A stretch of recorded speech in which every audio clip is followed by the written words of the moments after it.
Vai, já faz. Já faz, fica. Tá caçando, não tá vendo ele. Aí ela tá procurando Não, mas ele. eu peguei no caminho, eu peguei no saco.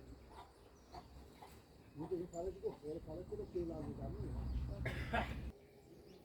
Eu fiquei bom. Não deu tempo de eu não é hoje. É hoje, sabe?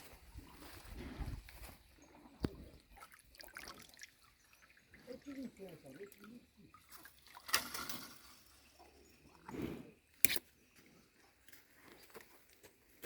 A porta pra mim, na cadeira, eu estava assim, de frente para mim, olhando pra lá. Aí eu estava assim,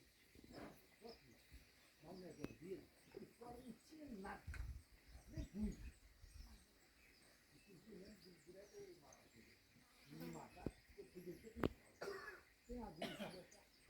Estava dentro por dentro, eu fiz assim, na barriga,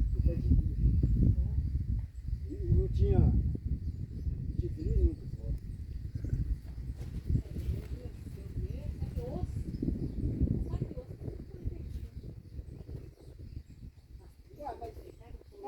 Mas aqui, então eu dei um azar, porque o osso é como osso é direto, porque direto é mais trabalho e come.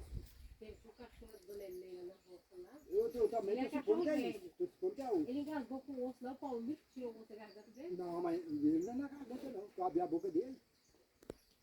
Tinha lá na boca Não, é alguma coisa que Deve ter entrou. perfurado. Sabe o quê? Pode ser que a gente comida desceu, porém furou, né? Pode ser, não serve pra família. Porque eu pescava mais ainda.